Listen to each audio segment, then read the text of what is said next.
আসসালামু আলাইকুম। সবাই কেমন আছেন? আশা করি সবাই ভালো আছেন। আজকে আমি আপনাদেরকে শেখাবো পাইপিং এর কাজের জন্য প্রয়োজনীয় কিছু ম্যাটেরিয়াল এর নাম সম্পর্কে। এলবো কত প্রকার ও কি কি? উত্তর: এলবো 2 প্রকার, 90 ডিগ্রি এলবো এবং 45 ডিগ্রি এলবো। টি কত প্রকার ও কি কি?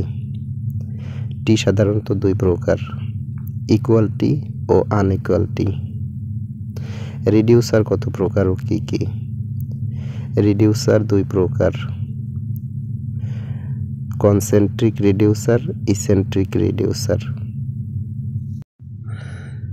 এখন আমি আপনাদেরকে পাইপিং এর কাজের জন্য কিছু ম্যাটেরিয়ালের নাম বলবো, যেগুলো আপনাদের কাজের সময়ে অনেক প্রয়োজন হবে।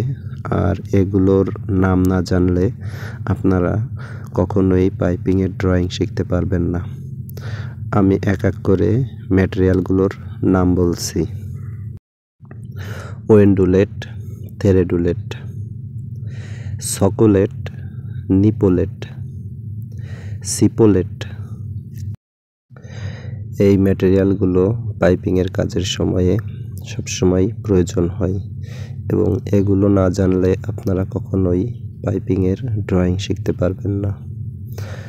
এখন আমি আপনাদেরকে কিছু ভালভ ও ফ্লাঞ্জ সম্পর্কে জানাবো। পাইপিংয়ের কাজের জন্য ভালভ এবং ফ্লাঞ্জের নাম জানা খুবই জরুরি।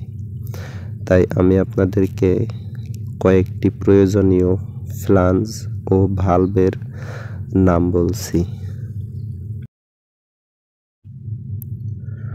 Well neck flange, slip on flange, blind flange, threaded flange, socket flange, lap joint flange. আমাদের কাজের সময় সবথেকে বেশি ব্যবহার করা হয় এই ফ্লাঞ্জগুলো। এই ফ্লাঞ্জগুলো ছাড়াও আরও কিছু ভালভের নাম আমি এখন বলবো, যে ভালভগুলো কাজের সময় সবথেকে বেশি ব্যবহার করা হয়। সেই ভালভগুলোর নাম আমি এক এক করে উল্লেখ করতেছি। ভালভের নাম: gate valve, globe valve, ball valve, butterfly valve, check valve. এই ভালভগুলো কাজের সময় সবসময় বেশি ব্যবহার করা হয়। তো আজকে আপনাদেরকে কিছু ম্যাটেরিয়ালের নাম সম্পর্কে ধারণা দিলাম। আমি পরবর্তীতে আরও অনেক সুন্দর করে ভিডিও বানিয়ে আপনাদেরকে শেখার জন্য চেষ্টা করব। আজকের ভিডিও এই পর্যন্তই শেষ করছি।